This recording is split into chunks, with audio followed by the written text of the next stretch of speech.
to Covering the Fields with your host, Joe Ellison. Hello, sports fans. Broadcasting from Meredith Hall Studios. Welcome to Covering the Field, the weekly program that analyzes all sports, handicaps them, and makes predictions. I'm your host, Joe the Answer Ellison, and today we're going to talk about the NBA, baseball, hockey, the USFL, NFL, racing, the Kentucky Derby, and our You Got Hosed and Take or Fake segments. We'd like to remind you listeners to email us at coveringthefield@gmail.com. Please give us your feedback, tell us your You Got Hosed stories, and visit our coveringthefield.com website daily to check out our many articles and our picks of the day and week. Find us on Twitter at coveringfield. We also would like to thank our amazing sponsors, Sound Foundation and Capital Studios. First up, covering the NBA are our analysts Marc the Shark Sabella and Big Richard Martin. Marc, let's look at how our predictions are doing so far in the second round of the playoffs in the National Basketball Association. Let's start with the most physical series, Golden State and Memphis. Golden State leads 3-1.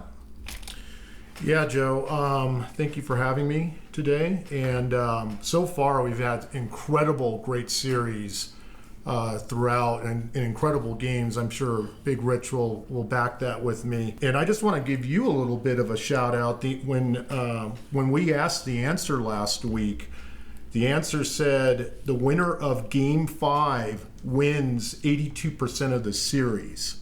So when they're tied 2-2. Tied 2-2. Yes, tied 2-2.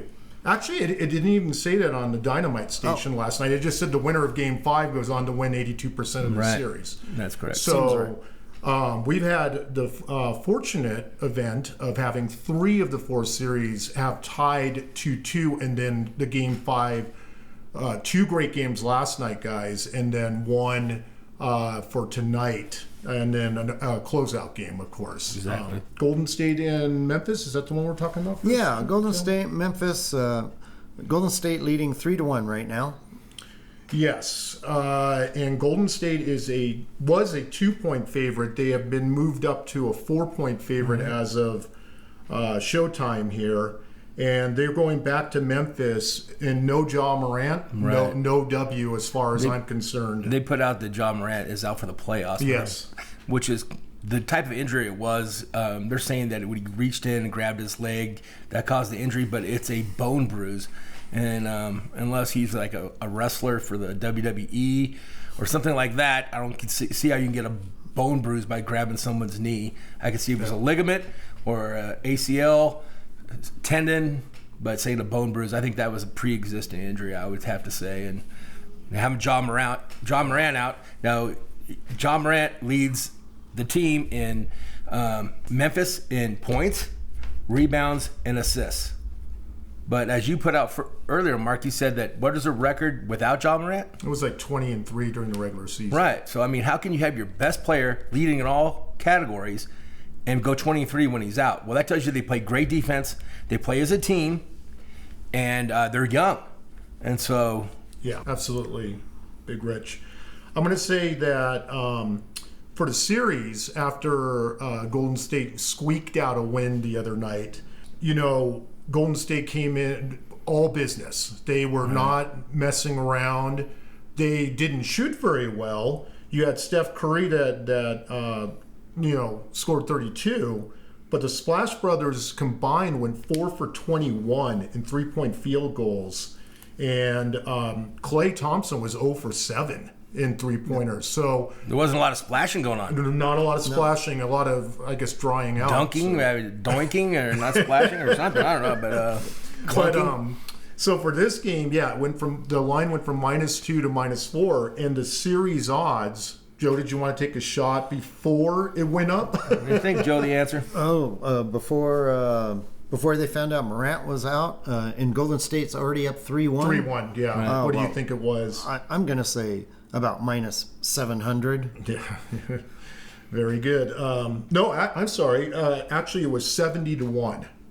Well, 70-1. Well, it's not minus 7,000. Yeah, It was 7,000. It was minus 7,000. Well, that it seems actually just went ridiculous. up to minus 10,000 after John Morant was ruled out for the rest of the playoffs. Well, you're telling me that they know that they're not going to win 3 games in a row. There's no way you No. can go beat the Splash Brothers 3 games in a row. And that's what they're going to have to do without John Morant. Right. And, unfortunately, like I said, Golden State was all business as usual. They have the pedigree. They have the experience to actually, win these series. They have the professionalism.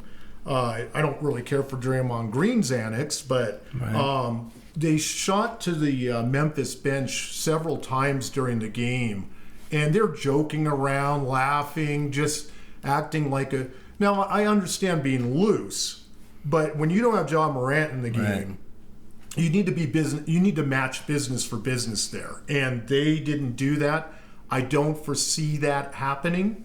And one thing I wanted to tell you guys about is kind of one of my betting and hedging strategies is, okay, so when Golden State was down by 3 at the half, you could still get Golden State to win plus money. And the line actually grew bigger. I think you could get them plus 150 during late in the third quarter, early in the fourth quarter, because Memphis kept the lead. Sure. So even if you don't want to take Golden State for the series and lay out 70-1, 100 to win $1, the way you do it is you bet the halves and you bet the individual games. And you do it that way and get closer to even money. Right. If you think that there's no way Golden State's going to lose 3 games in a row now, and you were going to put it down that big of a lay on the series, oh no, then you absolutely do the halves in the games. Right. And so you could have gotten plus money in play on Golden State to win that game. I did it. And sure enough, it happened. That's great, and you can show great job this year, both of you guys on NBA picks this year. What was you, Mark, for the year? You were at 64%? Well, Mark, your picks were 93 and 57 in the regular season, which is 62%. In the playoffs, you are 19 and 8, which is 70.4%. And we both are 8-0 in the series so far. Right. That all adds up to 120 and 65. Pretty so when solid. you're betting, and we always know, and we have to put this out to the listeners, there's no sure bet. There's no sure bet. I mean, I pretty much think Golden State's a sure bet. I would be close to saying that, but to finish out that series. But there is no sure bet. The only sure bet is there is no sure bet. So when you bet, make sure you do it reasonably, responsibly. Do it for entertainment purposes only, because put what you can afford. If you don't have that many zeros in your bank account, don't bet a lot of zeros. Bet what's fun for you for entertainment. Go to a movie. You pay $20 to go to a movie. I watch a basketball game. I'll put $20 on a basketball game and makes it entertaining for me. That's right, Big Rich. And I want to give a shout out to Gator, our great hockey guy. Yeah. I'm wearing the jersey today, so in his honor. This is also for Ted out in Seattle, one of our great listeners out there. And one of the things, Joe, that we were talking about earlier is Gator had always told me, as long as you're above 64%, you're considered a professional analyst. Analyst. For and sure. So during the regular they're season, calling him the Heatmeister over there because he went 70% for the whole year. Yeah. So I mean, he's just he's. Mr. I was Heat never going to 75. catch up to that, but I did get to 62% in the regular season, which is excellent. And then I've just been hitting it in the playoffs. So I got above the Gator line finally, and I got to 65%. So pretty proud of myself. Very good job. Game 6 prediction. We're in it's Game 5. Memphis. Well, it's Game 5. Game 5. Game 5 3-1. prediction. I'm sorry. Yeah. I say, Joe, Golden State is going to win this. I think they take care of business. I would probably take them on the money line or tease them tonight just to get the plus points with them on the road on a 6-point teaser. But if I was just going to make obviously if I'm going to take Golden State at 100-1 for the series, I'm going to lay some good money down on the money line to just win the game, much lower than 100-1. Well, I've been on Memphis' bandwagon. It looks pretty grim for the Grizzlies. I know that, but I think the 4 points is good. I think they don't want to end their season. I think they're not going to end their season at home. I know the Splash Brothers, we said Thompson was 0 for 17. He's not going to be 0 for 17 tonight. No. So, it's going to be a good game, and they're going to be at home. I think the crowd gets excited. The analytics show they can play without Ja Morant, even though he's their best player.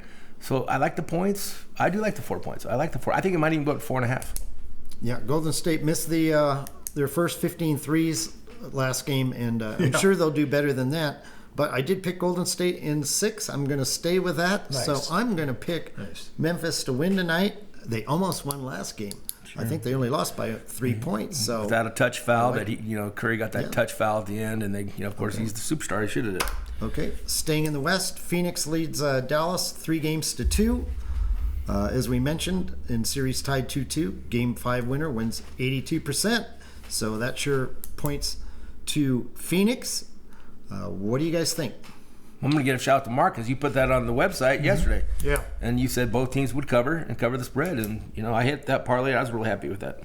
Well, great. I'm glad I could make you some money there, Big Rich, and hopefully the listeners made some money on that. Yeah, that was an easy call for me, Joe, because they had an abysmal visit to Dallas. They got basically crushed. CP3 disappeared in that 2-game series in Dallas, where Dallas tied it up. Luka rolled a 28, and I looked at the statistics of the first 2 games in Phoenix, and Phoenix had won by 7, and they had won by 20 at home against Dallas. So there's something to be said about home cooking, of course. Absolutely. We knew Dallas would be fired up with their fans. I thought, and maybe you did too, Joe, that maybe it'd be more of a split situation, but they definitely lit it up. Then, once we got back to Game 5, where my prediction was, no, they're going to cover to 6.5. That's not a problem. And I want to make sure it was on the website because we're in between shows. But, kind of some interesting statistics came out of that. So Dallas only had 9 assists last night.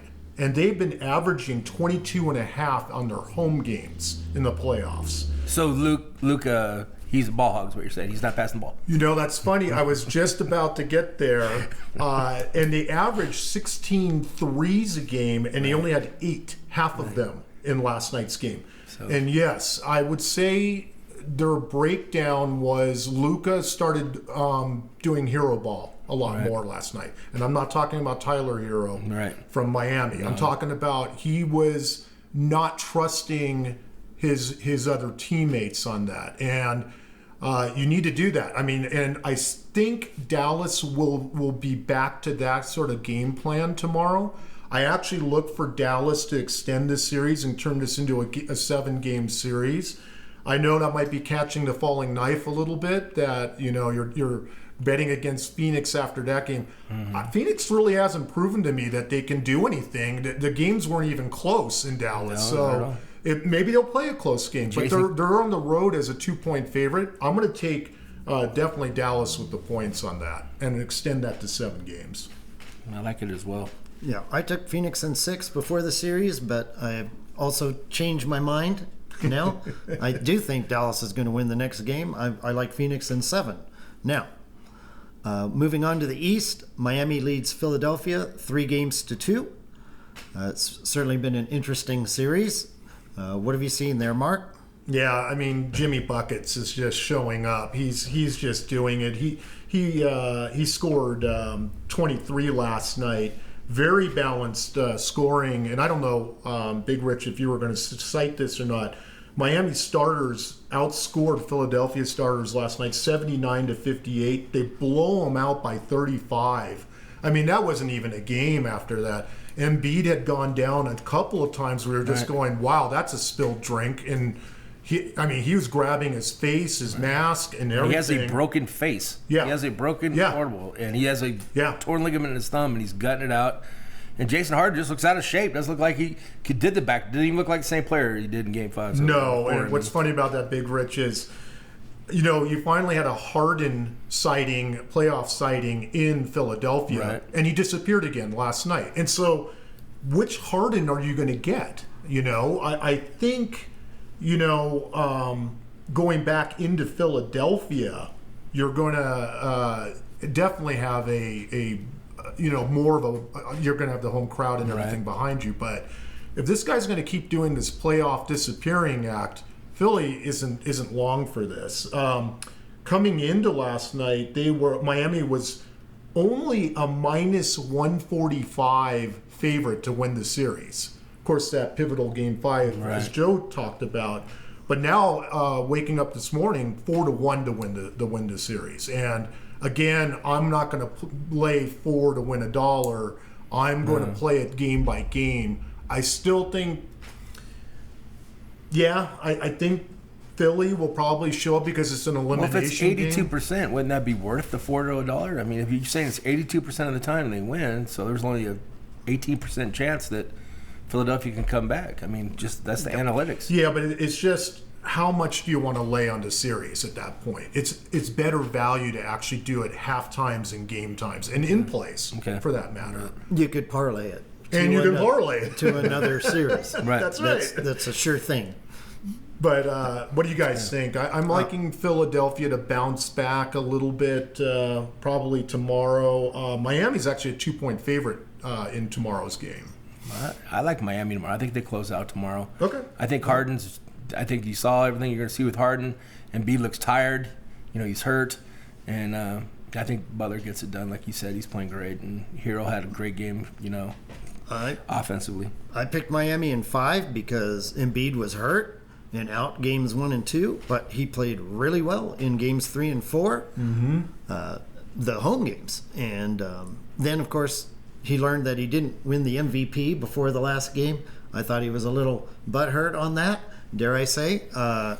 He did look a little disappointed. I know his face hurt, but I don't know about his butt hurt. But I mean, no, I think he's my MVP for sure. I mean, for sure. I think he put, and I'm from the Denver area, and I think Embiid should have got the MVP. Mm-hmm. But the way they played at home was super impressive. So I'm going to take Philly. Wow. I can't believe it. To actually win this game. Force the game 7. And force the game 7. And I love Miami in that game 7. Yeah, and Philly, one last stat for you guys. Philly won by 20-8 in those 2 games against Miami. And if Miami's going in as a 2-point favorite on that, and especially in an elimination game for Philadelphia, I'll probably tease as a hedge because I have Miami on the series. And obviously you and I have them going into the finals against Phoenix. So I'll give you guys a take or fake on this. Is there take or fake? Take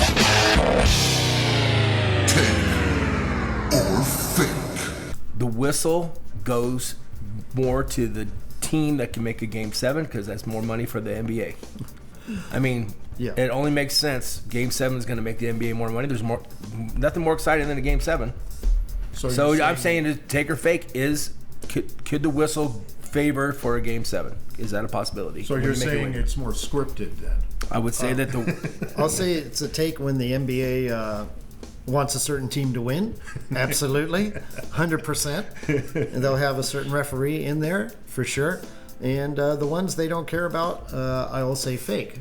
But we have to believe fake because if not, we shouldn't be betting on it if we think that it's rigged. So it's Tim Donahue. It's been the NBA has been proven to be rigged, and ask the Suns when that one certain referee shows up at Foster his games, a perfect whatever it is 12-0 or CP3 is 0-12, I think. There's a long history of games being rigged in the NBA. So, absolutely. So I totally believe that. Or fake. And our final series now, Boston and Milwaukee are tied 2-2 going into tonight's game, tonight being Wednesday. What do we got going here in this? You kind of saved the best one for last, Absolutely. I guess. This is the best series for sure. This has been incredible, you guys. Awesome. This has been a great series. Yeah, no Middleton is starting to be exposed a little bit. I guess a little bit of one guy short for Milwaukee. Giannis had some antics taunting Al Horford, who came up huge and turned back the clock. He rolled a 38-3 on Milwaukee's court, and Jason Tatum added 30 also. Another kind of interesting, I don't know if you're going to bring this up, Big Rich, but Boston outscored Milwaukee 43-28 in the fourth quarter. I mean, they just dominated on Milwaukee's. And to add on to that, Mark, the game before they game 3, that would be they outscored them 34-23. So if you look at the fourth quarters at the games that were played in Milwaukee, it's 77-51 in the fourth quarter. Wow! So that shows you that. Giannis is getting tired. They're wearing him down. They wore him down. They wear him down. So if you want to stay with your in-play bet, if you look, maybe Boston might be down in Game 5. It might be a great in-play bet for the second half, as he has been proven that in the fourth quarter, Boston's dominating because they're the more physical team. Right. And also kind of some interesting statistics is that Milwaukee has been 4-5-1 road against the spread in the last 10 playoff games. So it's the old story. But is that with Middleton or is that without Middleton? I mean, how many last 10 games? So, I mean, Middleton's been out for the last 4, right? At least. And so it comes down to which Milwaukee team's going to show up. Is it the one that dominated the paint and dominated in Game 1 in the Garden? Or is it going to be, the one that you saw last, which is Game 4? So, I'm thinking Boston. I'm going to take Boston on this one. I think I also have them in the series, as you guys know. I have Boston going all the way to the finals. Yeah. And so that was my pick. And then what do you think, Joe, the series line is right now? What do the bettors think? Be terribly high, maybe a minus 180 or minus 200 on Boston. That's right. Ask the answer. Ask the Joe. That's 2-1, and you get plus 175 on Milwaukee. So, I'm going to say Boston wins Game 5 tonight. I'm going to give the 5.5. I think you're going against Wayne Newton and Wayne Newton's team, Milwaukee, from our listener down there in Vegas. Going against Wayne. There's no proof it's Wayne Newton, but I think I'm going to stick to Joe's and my original picks, which is I still think it's going to be Miami and Phoenix. Yeah. Well, I chose Boston in 7 in this series. I'm going to stick with that. So the clearest path to that is home team winning every game. Yes. So Boston tonight. Milwaukee Game 6, Boston in Game 7. Boy, that Game 7 is going to be, if it plays out the way you're saying, Joe, that's going to be a barn burner. Yep. So, nice work, Mark and Rich. Thank you. Thank you, Joe. Thank you, Joe. Great segment. Our next guest today is Gator Gates. How are things going, Gator? Oh, I'm doing fine, Joe. Thank you. The National Hockey League playoffs first round is winding down. Let's take a look at how each series is shaping up, and let's make some predictions. In the East, the number 1 seed Florida and Washington are deadlocked at 2-2. Gator, what have you got? Okay, well, I still think Florida is going to win this series, Joe, but Washington has surprised me. Considering what they did in the regular season and now to tie it at 2-2. I mean, it's been every other game so far, Joe. So, yeah, I still think Florida is the better team, but, man, Washington has shocked me. The Game 5 winner in series in the National Hockey League, tied at 2-2, wins the series 79% of the time. So obviously a pivotal game coming up. I predicted Florida in 7. I will stick with that. So I'm thinking home, home, and home for the next 3. And hockey usually doesn't seem to go that way much as it does in the NBA. Sure, and I would say out of all major 4 sports, hockey, football, basketball, hockey's the least out of the home field. I can't say it doesn't matter, but out of all the top 4 sports, I would say it's the least that matters. It seems to only really matter in Game 7s, and even then, it's not foolproof. No, exactly, Joe. Right. So Carolina leads Boston 3-2. What do you think? Great series there, Joe. I still think Boston's going to win. I know everybody thinks I'm crazy, but I think Boston can win the next 2. I still think they're the better team as far as the playoff team. I know Carolina beat them in the regular season as far as points, but Boston, to me, is still the better playoff team. Yeah, seeing as though they're my favorite team, I'm going to stick with my prediction of Boston in 7. Makes me a little nervous that they have to win one in Carolina because they haven't been competitive in any of the 3 games in Carolina so far. And another note, every game at least has scored 6 goals. So the over has been a pretty good bet. I'm assuming the total is 6. I didn't look. I didn't get to see today's spread. No, and I'm sure it is too, I'm Joe. sure it And, is. and most of these games in any of these series, most of them gone over. So yeah.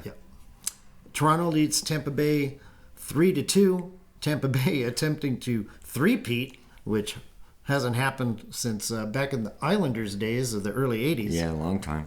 And Well, Yeah. what I see here, Joe, is in that very first game. I mean, I thought we were going to see a bunch of fighting, bunch of brawls, but after that first game, it's been pretty quiet, Joe. Pretty more like regular season hockey, if you ask me. But and to me, I still think that Toronto will probably beat Tampa Bay. I know I've been saying Tampa Bay, but like I keep saying, this is a coin flip. And to me, Joe, it really doesn't matter because I'm going to flip-flop on your next one with the Rangers.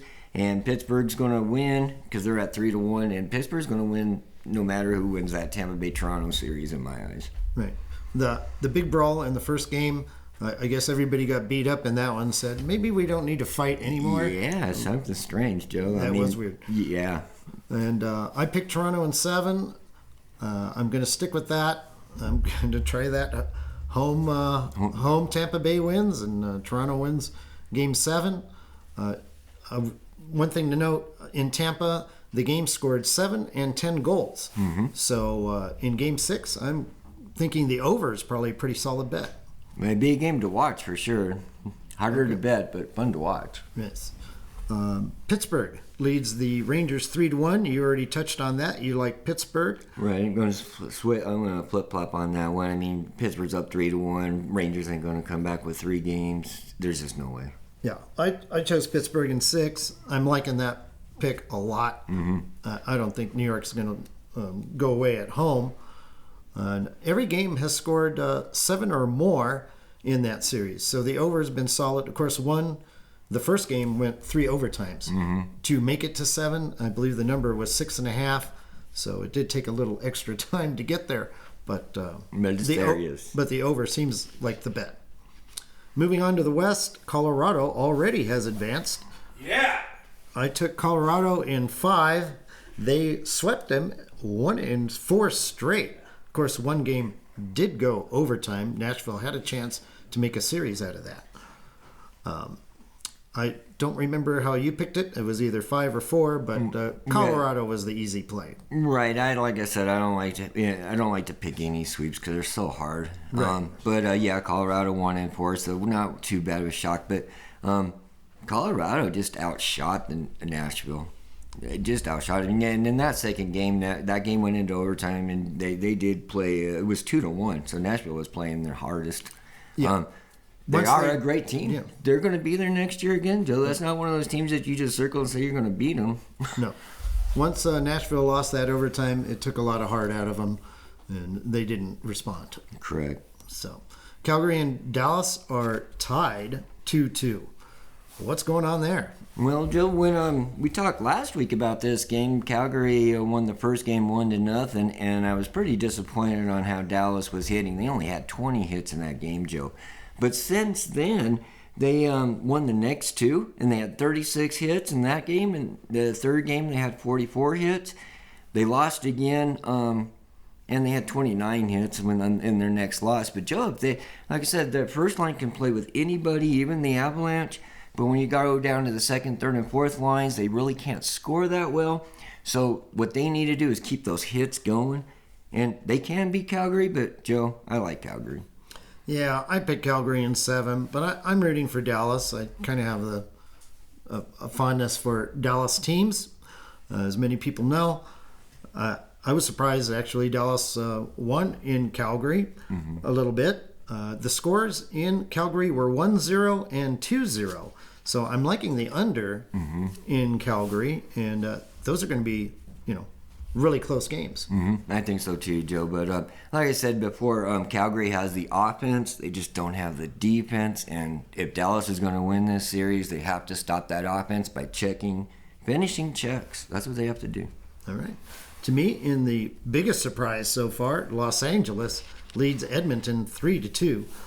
Is that a surprise to you? Oh, yeah. I think it's a shock to the hockey world, actually. But, an 8 seed or a 7 seed, 6 seed. Well, I think that's a six and a 3, right? Yeah. So I'm just trying to think in the hockey world if that's a shock or not. Probably not, Joe. No. I think what it is a shock to is Canada. I think it's more of a shock to them and me too, because Drysdale, they got a team that's supposed to be there, and they're underachieving. But here's the X factor, and I say this all the time: Jonathan Quick is the X factor. He could take any team, just like Curry did last year. Took Montreal, not the best goalie in the world, but was hot at the right time. Beat the Vegas. Quick can do the same thing, and he has done the same thing. But no, he's a streaky goalie. Can he keep it going all the time? It's hard to do, Joe. So no, I'd still say Edmonton's going to win. Well, I picked Edmonton in 7. Now it's going to take a win in LA, and then the home, which they've already lost twice at home in this series.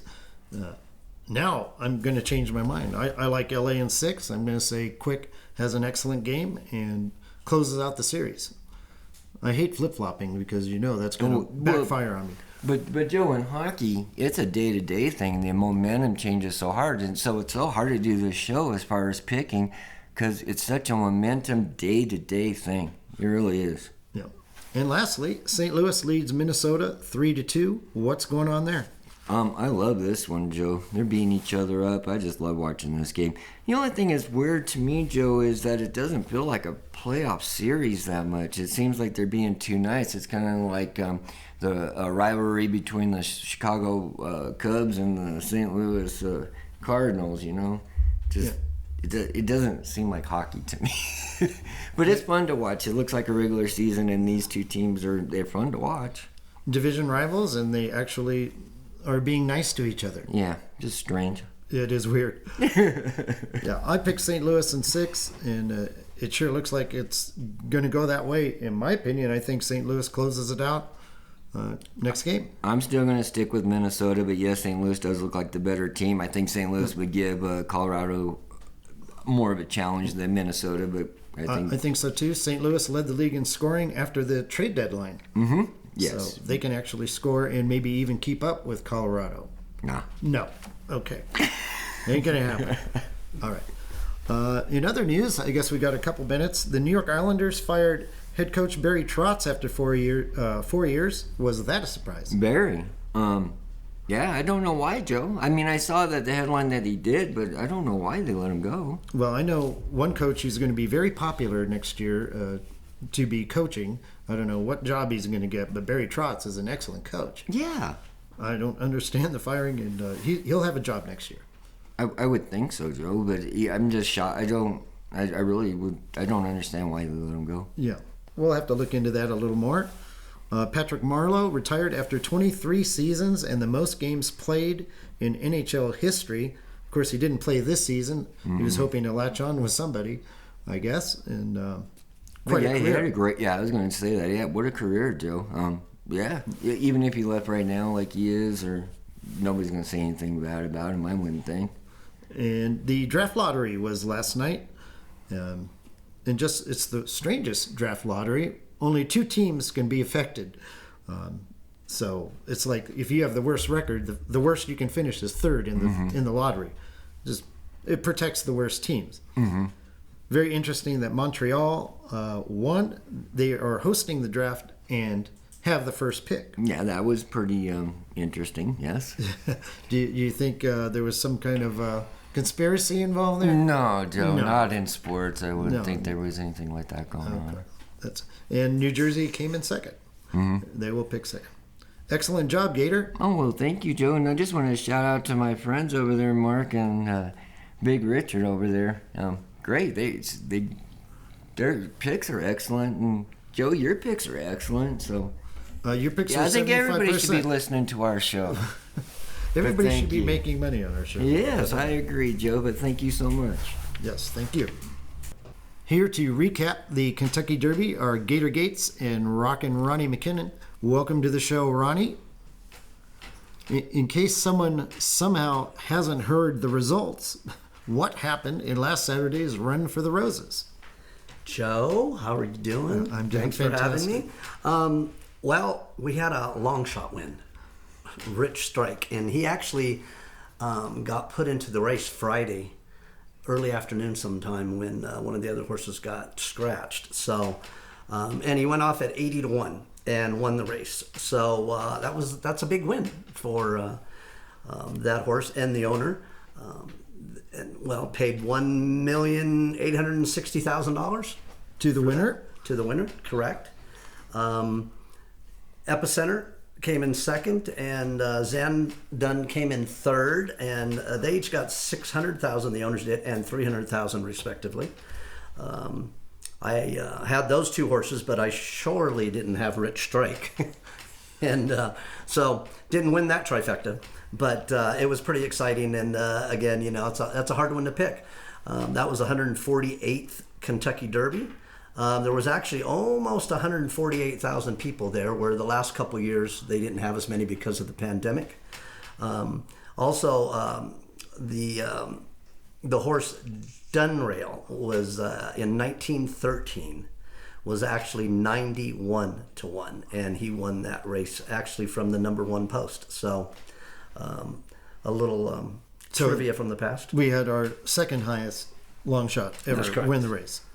That's correct. And yes, Gator. I was just gonna say, as far as handicapping that horse, if you were looking at the past performances, you'd see that Tiz the Bomb beat him twice at Turf Paradise, and out down at the fairgrounds, Epic Center beat him once.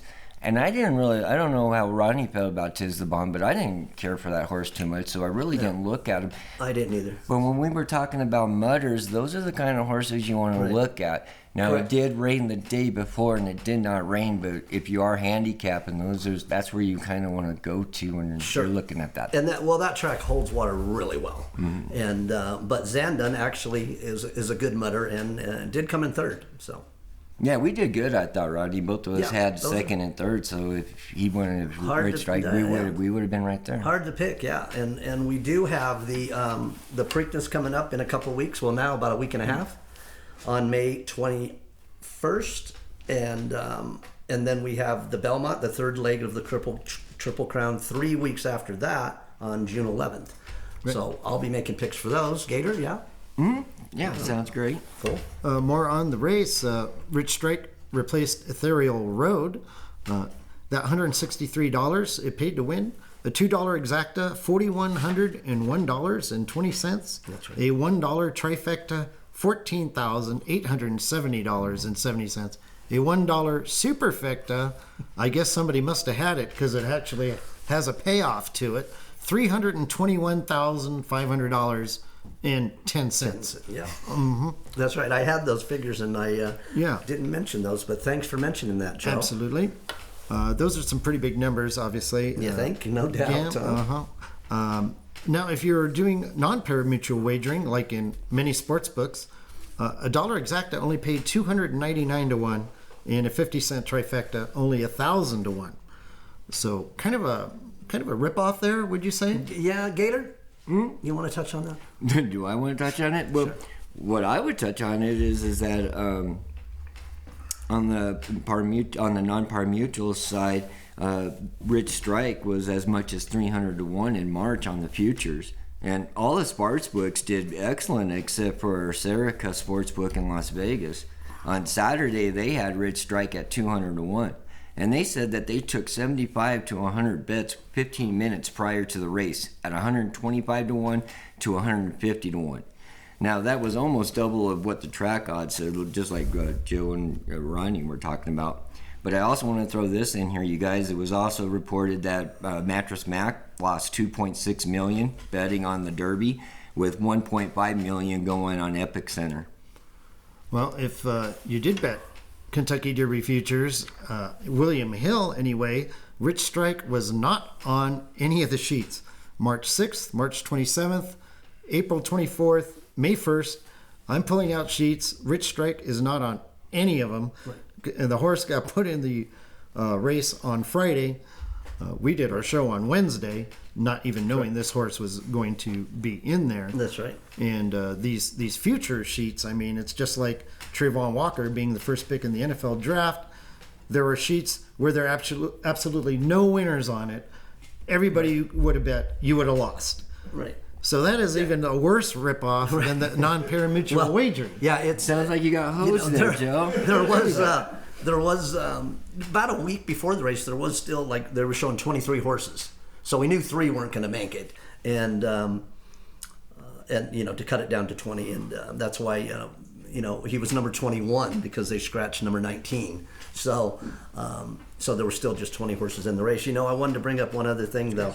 That horse back in September actually was running a 1 mile maiden claiming race and at Churchill Downs and won by 17 1/4 lengths. Now, as a 2-year-old, those things, I didn't look at any of that stuff because I didn't even think he was running. So, not that I would have bet him. I'm not saying that. I'm just saying that I didn't look at any past performances or. Right, and that's why I brought that up, because I don't think a lot of people did. And and I'm just telling you what I saw. I didn't like Tiz the Bomb, and Tiz the Bomb beat him twice at Turf Paradise, different track, and Epic Center did beat him at the fairgrounds. Okay, well, that was $179 million bet on the Derby, a 17% increase from last year, 8% increase from the 2019 record. We are over the pandemic now. Finally, people are coming back to the track and going out and having some fun betting on the horses. So, amazing job, guys. Thank you. Stepping up to the plate again now is our baseball correspondent, Rockin' Ronnie McKinnon. What's the news this week in Major League Baseball? Joe, how's it going? Thanks for having me. A couple things that I wanted to bring up. There's this kid, George Kirby, 24-year-old young man, I should say. And on Sunday, May 8th, he's a right-handed pitcher for Seattle. He was their number 3 prospect, and he got brought up and pitched 6 scoreless innings. And that's pretty cool because he had his mom, dad, sisters, aunts, uncles, and about 15 to 20 friends from college and high school. So, that's always kind of neat, when that happens. And he pitched great. So that was pretty cool. Also, I'll bring up Mike Trout, who's, the Angels are in first place still. And Trout's, it's good to see him back playing all the time. And he actually set the Angels record for the most all-time home runs at 161. Is that all? Well, he's got 317. Okay. Yeah. 317 total. Yes. But that's the most all-time at Angel Stadium. At Angel is Stadium. What I should have said. Yeah. Yes. And he's got 317 total. And actually, I don't know if you remember Tim Salmon. Sure. Remember Tim Salmon? He actually had 160 at Angel Stadium and 299 total in his 14-year career. So Reggie Jackson might have been up there, maybe, on that list. Right, yeah, A little bit. exactly. Don Because he spent a little time there. Don Baylor, sure. Sure, Don Baylor, yeah, one of my favorites, yeah. So that's some neat stuff. What else? Oh, Aaron Judge. I always like when this happens. There was a home run ball caught, hit by Aaron Judge, and it was caught by a Blue Jay fan. And the Blue Jay fan, and there was this little kid close to him with his dad who had a New York Yankee hat on, a little 9-year-old kid, and he was like, you could see he was kind of bummed when the guy caught it. And this guy, this Blue Jay fan, handed this kid the ball and gave him the ball, and that's so cool, man. He cried and hugged the guy. The guy picked him up, and he was crying and stuff. So, those are neat little stories that you don't see in pretty much any other sports, and that happens. It happens quite a bit. So, pretty cool stuff. And I wanted to bring up Alec Thomas. He is a top Arizona top prospect, but he played in Reno, AAA Reno, the Reno Aces, and he was called up on Sunday to the major league. So we're gonna root him on when he gets out there to pitch, hopefully. All right. So how about how are things going in the standings, and who's hot, who's cold, and who should we be betting on and betting against? Yeah, and of course we talked about this before, trying to make sure we can get the pitchers, because you want to know who's pitching before you, make the bets. I actually will have 3 picks for tomorrow because there's not a lot of games, but I got both pitching matchups, and then tomorrow I'll be picking a whole bunch for Friday's games, and I'll just put those on the site. So right now, obviously earlier today, the Yankees won again. They are 22-8. And the New York Mets in the East in the National League are 21-10. And so when we go over to the West, the Western Division in the AL and NL, we have the two LA teams. The Angels are in first place at 21-11, and the Dodgers just lost earlier again today. They are 20-9. They do hold the record for the least amount of runs given up, so their pitching has been awesome. And but what's interesting about that Western Division is that the Dodgers are 20-9, San Diego 20-11, Giants 18-12. Arizona and Colorado are both playing above 500. The only division in all of baseball that all 5 teams are above 500. So at this point, and we're like 30, 32 games in, somewhere in that area. But anyway, the Central in the American League, Minnesota's on top there, and then the Central in the National League is Milwaukee's on top there. Milwaukee actually lost earlier today to Cincinnati, and the Yankees actually beat Toronto earlier today, and there's a bunch of games going on right now in this evening also. Well, we also have Big Richard Martin here joining us for the baseball segment. What have you got for us? Well, after last week, I just couldn't keep quiet after you said baseball players can't fight. And obviously, you have not seen the Nolan Ryan, 46 years old, and Robin Ventura charging the mound. My former high school teammate, Robin Ventura, got put in a headlock. 4 or 5 great punches to him. Make any hockey player proud of those kind of punches. I was just like a sweater pull. That's right. They used to fight a little more. I remember back in the 60s and 70s. I mean, they'd be out there and, the Dodgers and the Giants with, right. Marichal and the Dodgers with Drysdale and like Johnny Roseboro. And I mean, those guys used to fight all the time. And they actually, threw some punches and shit back then. But didn't now, one guy take a bat to a guy and throw it at him? that's happened, and a ball was thrown once. We're a kinder, gentler baseball as a whole, they don't association fight now. too much anymore. But my take or fake for you two baseball analysts is this. Take or fake. You've seen a brawl before, obviously, in baseball. And you always notice that the bullpen runs out, right? Everybody's seen the bullpen guys run. They run just like my 3rd grade baseball team when I say there's free pizza. They are running as fast as they can to get into this fight, and they run out there and they don't do anything. They sit around and just watch the fight. So my take or fake is, what I've heard is the last person from the bullpen gets fined. That's why they're running so fast to get to the fight. Take or fake? Oh, man, that's ridiculous. Yeah. That's got to be a fake. I've never seen anything on that. I researched it myself. I've never seen anything on that. I know what you're talking about, but I've never seen anything on that they. I think there's some insight. I think I think now that baseball has become more free agents from the 70s, there was more of a team sport. Maybe it was the pressure coming from the other teammates.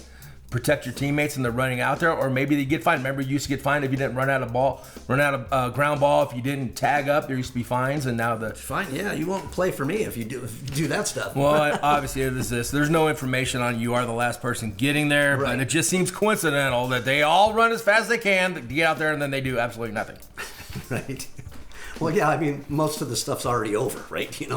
It's kind of been separated by the time they get there. Hurry up and watch. Avoid the fine. Don't swing any at all, and don't get hurt. Take or fake. So we'll look forward to your picks on the website. And Correct. Thank you guys for the insight. Joe, thanks for having me, and thanks, Big Rich. Continuing with our football expert, Big Richard Martin, we're going to talk about the USFL. Big Rich, what were the big stories in the United States Football League last week? Well, we got four games. 4 out of the 10 are now complete. So, I mean, I think it's been a huge success. I think everybody's enjoyed it. I've enjoyed watching it. And, the picks were good. My picks have been up there. I finally got, 12 out of 17. So I'm at 70%. I'm on Gator line. I'm above the Gator line. And you have to. It's a tough crowd here trying to be at 70% on our picks here. But it's been great. Last week, the Stars squeaked by the Panthers, which was the Panthers did have a chance, right, to win that game. Philadelphia beat Michigan. Yep. And they had a chance to actually win that game. They missed the field goal. So, yes. Ray Finkel sighting out there, missed it. That'll be part of the You Got Hosed segment. A little prequel to the You Got Hosed. Yeah. What about the New Jersey Generals? They've now 3-1, and they smashed the Maulers, which was no big surprise. DeAndre Johnson, is doing great. He shares. They actually have a two-headed quarterback. They have Luis Perez and DeAndre Johnson, so they have lightning and thunder there. They have the thrower and the runner. They won by 8, but didn't cover the spread, unfortunately. Did not cover the spread. It's kind of the Maulers did squeak out 13. They got a late touchdown or something. They got something bad, so that was a bad beat. Alabama is now 4-0. They Birmingham, Alabama. The Stallions on Kentucky Derby, right up on Rock and Ronnie's pick. The Stallions. Late Rich came in there, and so did the Stallions. And they beat Tampa Bay Bandits, which were 2 weeks ago the favorite. Now they're 2-2. Jordan Tamayu is efficient. He runs that Alabama team really great, and they're the favorites to win it all. And the Houston Gamblers, they actually crapped out on the crap table. Actually, they gave up a 7-point touchdown late in the fourth quarter. So it came up a 7. Unfortunately, it was 16-16 in that game. That was my upset pick, Houston Gamblers. Houston defense balled out. They had Kyle Starler had 2 interceptions and a strip in the first half. They were in control of the game. Jordan Ellis, who we talked about, the rusher, they started running the ball efficiently, and he ran for 104 yards and a touchdown. They took control of the game, and he looks like he's definitely the elite rusher out there from the Breakers. So at this point, go ahead, Joe, I'm sorry. I'm just going to say, Birmingham is the only undefeated team, still undefeated. Pittsburgh, still winless. And the 4 games, like you said, the action was actually exciting. 4 games last week were competitive, meaning to me they all were decided by a touchdown in conversion or less. And in fact, 13 of the 16 games so far have been that close. And I think that has a lot to do with the 2- and 3-point conversions. I think there's parity in the league. I think that we're starting to see after 4 games we can start seeing, who the better teams are and starting to handicap it a little better. Right. And as you were mentioning about your picks, you went a stellar 4-1 last weekend, meaning currently, as you said, an excellent 12-5 against the spread in USFL games. What are your predictions for Week 5? Okay, so Week 5 predictions. Tampa Bay, they bounced back. They've dropped 2 in a row. They're -2 over Michigan. That's my pick of the week. New Jersey, I'm going to take them +3 against New Orleans. I know that's a close game. New Jersey's, they're both 3-1. It's going to be a great game. I think the best bet of the week is over 36. Take that over 36. I think they'll both score some touchdowns. That game they should both be in the 20s. I'm going to take Philadelphia +6 over the Stallions.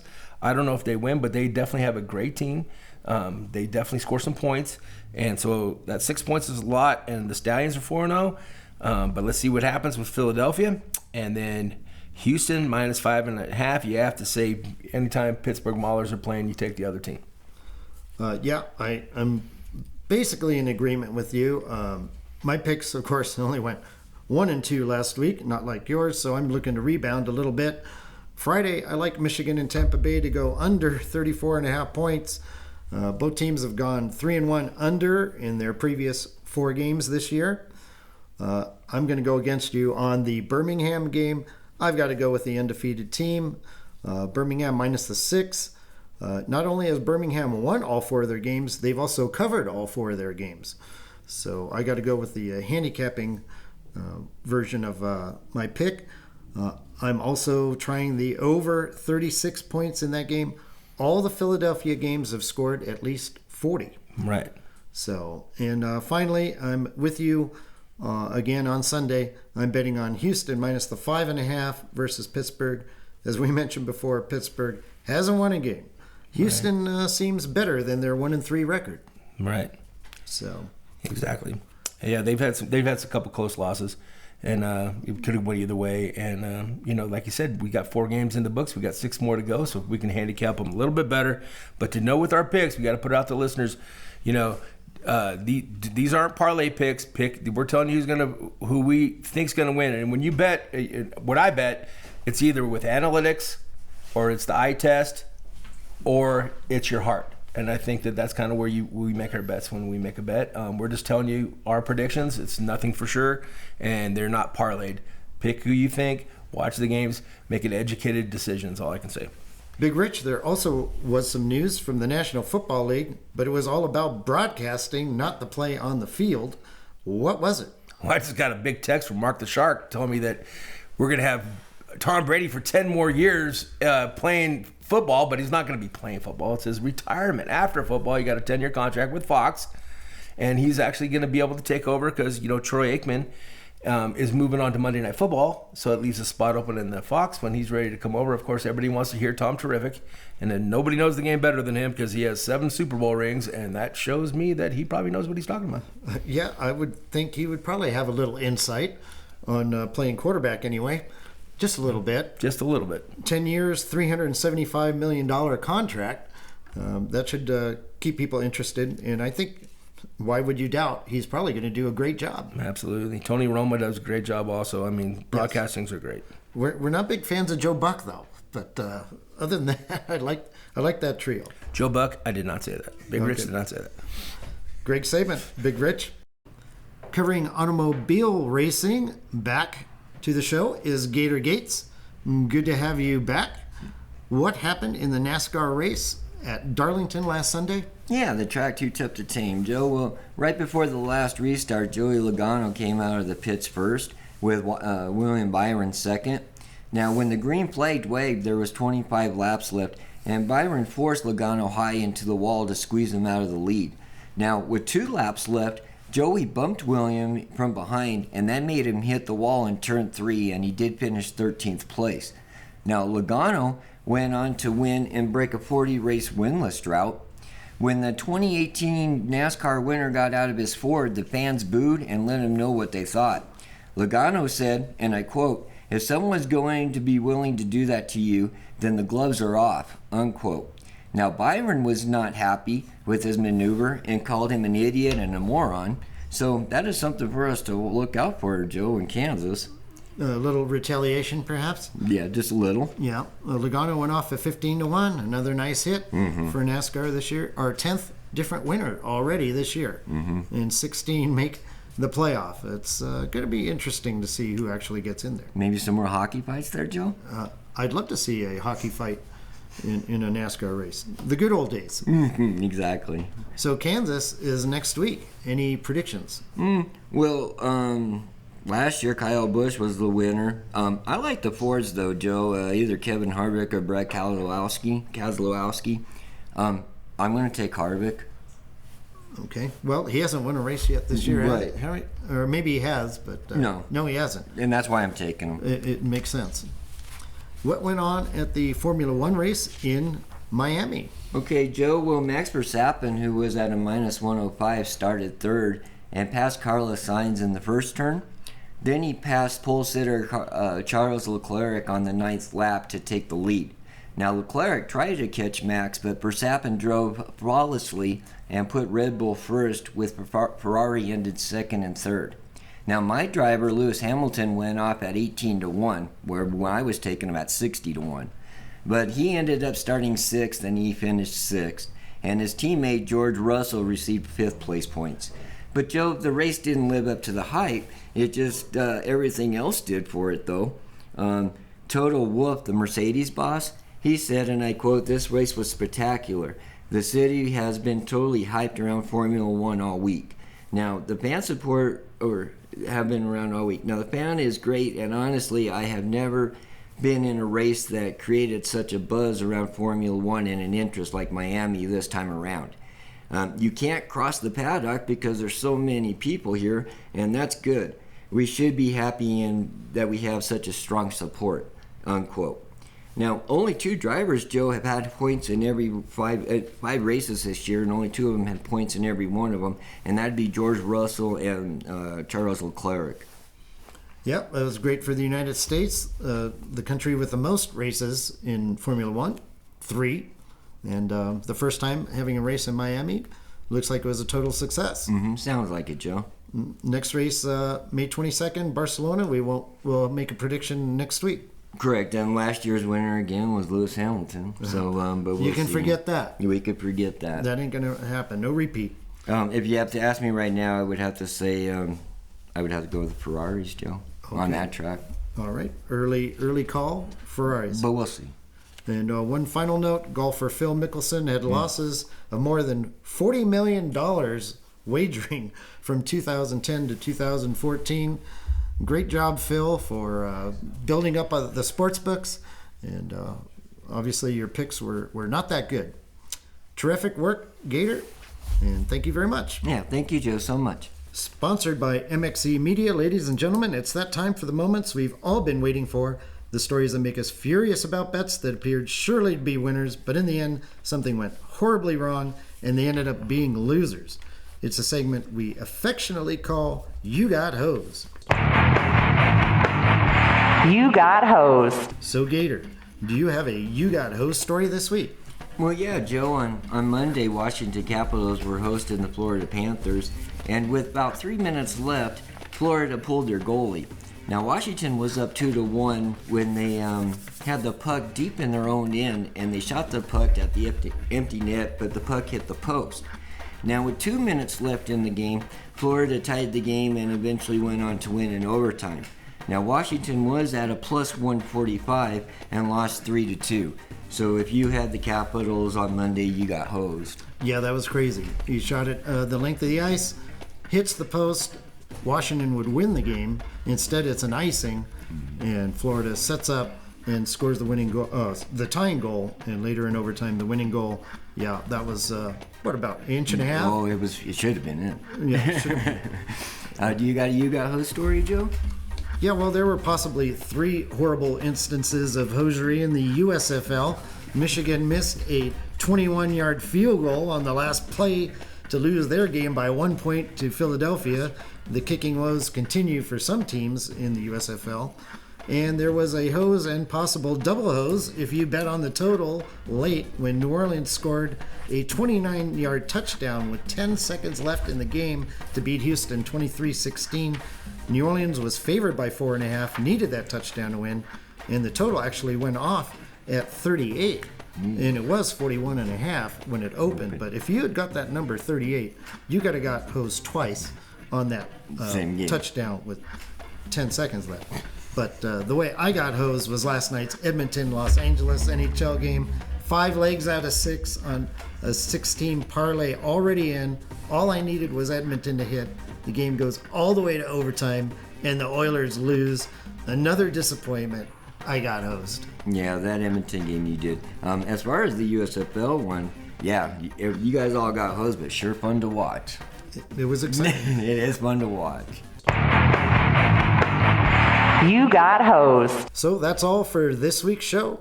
I'd like to thank my associates, Big Richard Martin, Rockin, Ronnie McKinnon, Marc the Shark Sabella, and Gator Gates, our producer, our engineer, our editor, our junior IT tech, Caden Martin, and our assistant to the editorial staff, Boots McCage, and everyone for listening. We'd like you to visit our Covering the Field website to check out our many articles and our picks of the day and week. We'd like to remind you listeners to email us at coveringthefield@gmail.com. Give us your feedback, your You Got Hosed moments, and any other comments you'd like to give us, and find us on Twitter at Covering Field. Thank you for tuning into the show, and we look forward to bringing you another episode of Covering the Field. You've been listening to Covering the Field, a CM World Services and the Sage production.